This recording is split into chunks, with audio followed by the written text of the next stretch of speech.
دوستو، Urdu and Hindi stories میں خوش آمدید۔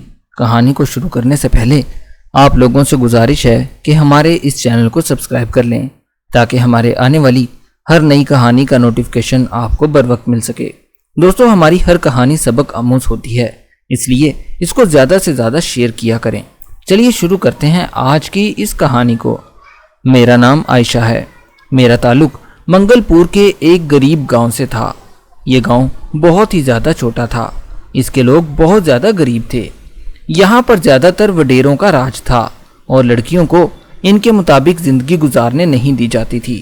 لڑکیوں کو پڑھانے کا ذرا بھی رواج نہیں تھا، اور اگر لڑکیاں پڑھ لکھ جاتی تو ان کی شادی وڈیروں کے ساتھ ہی کر دی جاتی، کیونکہ وڈیرے ان کی کہیں اور شادی نہیں ہونے دیتے تھے۔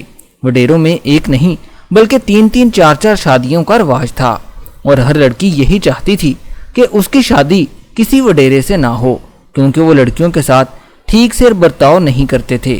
میری کہانی بھی کچھ ایسی ہی ہے۔ جب میں نے میٹرک کا امتحان دیا تو میرے لیے بھی ایک وڈیرے کا رشتہ آ گیا۔ میں ابھی اپنے گاؤں میں سب سے زیادہ پڑھی لکھی تھی۔ میرے ماں باپ نے سب لوگوں کے خلاف جا کر مجھے پڑھایا تھا۔ اب وڈیروں کے ہر مرد کی نظر میرے اوپر تھی، لیکن میں نے ان کے بارے میں کوئی اچھی بات آج تک نہیں سنی تھی، اس لیے میں اس کے ساتھ شادی نہیں کرنا چاہتی تھی۔ میں نے ان لوگوں میں ذرا بھی کبھی دلچسپی نہیں رکھی تھی، کیونکہ شاید ایک یہ بھی وجہ ہو سکتی تھی کہ میں پورے گاؤں میں ایک واحد پڑھی لکھی لڑکی تھی۔ میرے لیے بہت ہی زیادہ رشتے آ رہے تھے۔ ہر وڈیرا مجھ سے شادی کرنے کے لیے راضی تھا، کیونکہ میں بلا کی خوبصورت لڑکی تھی۔ میری نیلی آنکھیں تھیں جس سے ہر کوئی مجھ پر آسانی سے فدا ہو رہا تھا، لیکن میرے ماں باپ نے ہر کسی کو ٹال دیا تھا۔ میرا یونیورسٹی کا دور شروع ہو چکا تھا۔ میں نے یونیورسٹی میں اپنے لیے ایک بہت ہی خوبصورت لڑکے کا انتخاب کر لیا تھا، لیکن میں نے اس لڑکے کے بارے میں ابھی تک اپنے گھر والوں سے ذکر تک نہیں کیا تھا۔ ادھر وڈیرے میرے باپ کو تنگ کرنے لگے اور کہنے لگے کہ اپنی لڑکی کو یونیورسٹی مت بھیجا کرو، لیکن میں نے اس دن میں اپنے باپ کی بات بھی مت مانی، کیونکہ میں پڑھنا چاہتی تھی۔ میں جانتی تھی کہ اگر میں نے گھر میں کسی کو بھی بتا دیا اور گھر والوں میں سے کسی نے باہر خبر کر دی تو میری شادی زبردستی وڈیروں کے ساتھ کر دی جائے گی۔ وہ لڑکا جس کا نام حسن تھا، وہ بھی مجھ سے بہت ہی زیادہ محبت کرتا تھا، میرے ساتھ میری یونیورسٹی میں پڑھا کرتا تھا اور وہ مجھ سے شادی بھی کرنا چاہتا تھا۔ لیکن جب میں نے اسے اپنے گھر کے بارے میں بتایا تو وہ سن کر حیران رہ گیا۔ اسے بھی وڈیروں سے ڈر لگنے لگا۔ وہ مجھ سے کہنے لگا، بھلا ایسے کیسے ہو سکتا ہے؟ ایک لڑکی کو پورا حق حاصل ہے کہ وہ اپنی مرضی سے جہاں چاہے شادی کر سکتی ہے، اس لیے میں تمہاری شادی ہرگز ان وڈیروں میں نہیں ہونے دوں گا۔ اس لڑکے حسن نے مجھے بہت زیادہ حوصلہ دیا۔ میں بہت زیادہ خوش ہو گئی تھی۔ مجھے بھی حسن سے بے پناہ محبت ہو چکی تھی، کیونکہ وہ ہر بات میں میرا ساتھ دے رہا تھا۔ لیکن اب صرف اور صرف میں نے گھر والوں سے بات کرنی تھی کہ میں حسن کو پسند کرتی ہوں۔ اب وہ دن بھی آ گیا تھا جب ہم یونیورسٹی سے فارغ ہو چکے تھے۔ ہمیں ڈگری مل چکی تھی اور سب لوگ اپنے اپنے گھروں میں واپس جا چکے تھے۔ یہ دن میرے لیے بہت پریشانی کے دن تھے، کیونکہ اس دن کے بعد سے میں نے اور حسن کو ایک دوسرے سے جدا ہو جانا تھا، اور نہ جانے پھر ہماری ملاقات کب ہونی تھی۔ میں یہ سوچ کر بہت زیادہ پریشان ہو رہی تھی، کیونکہ میں حسن سے بہت زیادہ محبت کرنے لگی تھی۔ بہت سی امیدوں کے سہارے ہم دونوں نے ایک دوسرے کو رخصت کیا اور میں اپنے گھر واپس آ گئی۔ حسن نے بھی مجھ سے وعدہ کیا کہ وہ اپنے گھر والوں کو لے کر آئے گا، لیکن ہمارا رابطہ ابھی تک موبائل فون کے تھرو ہوتا رہا۔ حسن نے ادھر اپنے گھر والوں سے بات پہلے ہی کر رکھی تھی، اب صرف میری باری تھی۔ میں نے اپنے ماں باپ کو حسن کے بارے میں بتانا شروع کر دیا۔ پہل تو میرے ابا نے بہت زیادہ غصہ کیا۔ میرے ماں باپ کہنے لگے، ہماری بیٹی جہاں چاہے گی ہم اس کا رشتہ کر دیں گے، لیکن ہمارے لیے مسئلہ اس بات کا ہے کہ وڈیرے ہمیں گاؤں سے باہر نکال دیں گے، اس لیے ہم تمہاری شادی کسی وڈیرے سے ہی کریں گے۔ مجھے سمجھ نہیں آ رہا تھا کہ اب مجھے کیا کرنا چاہیے، کیونکہ میرے ماں باپ بھی ان باتوں کی وجہ سے بہت زیادہ مجبور تھے۔ اگر وہ میری شادی حسن سے کر دیتے تو وڈیروں نے انہیں اس گاؤں سے نکال دینا تھا۔ ادھر حسن میرے جواب کا انتظار کر رہا تھا۔ میرے پاس اس سے انکار کے علاوہ کوئی چارہ نہیں بچا تھا۔ میں نہیں چاہتی تھی کہ میں حسن کے ساتھ مزید کوئی ایسی بات کروں، لیکن میں کیسے انکار کر سکتی تھی۔ انہی دنوں میرے لیے ایک بہت ہی بڑے وڈیرے لڑکے کا رشتہ آیا۔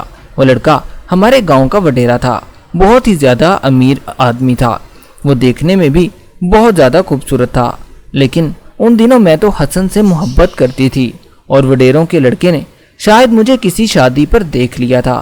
میں بہت زیادہ پریشان تھی کہ اب میں کیا کروں گی، اور میرے اوپر وڈیرے کا بیٹا دل ہار بیٹھا تھا۔ میرے ماں باپ اس رشتے کے لیے بالکل راضی تھے، کیونکہ وہ پیسوں کی لالچ میں آ کر وڈیرے سے میری شادی کرنا چاہتے تھے اور مجھے کہہ رہے تھے کہ تم بھی اس رشتے کے لیے ہاں کر دو۔ مجھے ادھر حسن کی فکر کھائے جا رہی تھی، کیونکہ وہ کہہ رہا تھا کہ اگر تم نہ ملی تو میں خود کو مار ڈالوں گا۔ مجھے بہت شدید ٹینشن کا سامنا کرنا پڑا۔ جیسے ہی میں نے وڈیرے کے بیٹے کی تصویر دیکھی، وہ بہت ہی زیادہ خوبصورت لگ رہا تھا۔ اس کی آنکھیں بھی بالکل گرے کلر کی تھی، جسے دیکھتے ہی میں اس کی دیوانی ہو چکی تھی۔ میں ان میں ڈوبتی جا رہی تھی۔ میرے دل سے حسن کا خیال بالکل نکلتا جا رہا تھا۔ دل نے فوراً ہی کہا حسن تو اس کے آگے کچھ بھی نہیں ہے، کیونکہ حسن ویسے بھی امیر انسان نہیں تھا۔ میں نے اس لڑکے کے لیے یعنی وڈیرے کے بیٹے کے لیے حامی بھر دی تھی۔ حسن کا نمبر بھی میں نے بلاک کر دیا تھا۔ جب میرے ماں باپ کو اس بات کا پتہ چلا کہ میں نے اس رشتے کے لیے ہاں کر دی ہے تو وہ دونوں بہت ہی زیادہ خوش ہوئے۔ لڑکے والوں کی طرف سے بہت ہی اچھا انتظام کیا گیا۔ وڈیرے کے بیٹے نے میرے باپ کو بھی بہت زیادہ پیسے دیے کہ اچھی طریقے سے شادی کرنا۔ میری شادی کا دن بھی آن پہنچا تھا اور میں بہت ہی زیادہ خوش ہو رہی تھی۔ رخصت ہو کر میں اپنے شوہر کے گھر آ چکی تھی۔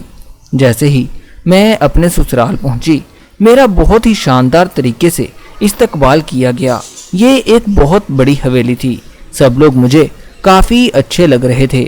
میرے ارد گرد نوکرانیاں پھر رہی تھی، اور جب میں نے اپنے دلہے کو دیکھا تو دل فوراً ہی کہنے لگا شاید یہی وہ شخص تھا جس کی مجھے برسوں سے تلاش تھی، کیونکہ وہ لڑکا بہت ہی زیادہ خوبصورت تھا۔ میرا شوہر بہت ہی زیادہ اچھا انسان نکلا۔ میں نے وڈیروں کے بارے میں جتنا کچھ سنا ہوا تھا وہ سب کچھ غلط تھا، کیونکہ وڈیرے کا بیٹا بھی تعلیم حاصل کر کے لندن سے آیا تھا، اور آج میری ساری غلط فہمیاں دور ہو چکی تھی، کیونکہ اس نے گاؤں میں آ کر گاؤں والوں کو سنبھال لیا تھا اور سمجھانا شروع کیا تھا کہ لڑکیوں کو اپنی مرضی سے شادی کرنے دیں۔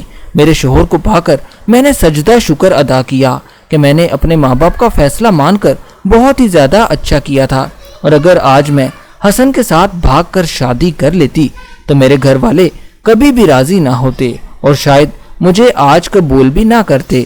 پھر میں ہمیشہ ہمیشہ کے لیے اپنے ماں باپ کو کھو دیتی، لیکن جو کچھ اللہ کرتا ہے اسی میں ہماری بھلائی ہوتی ہے۔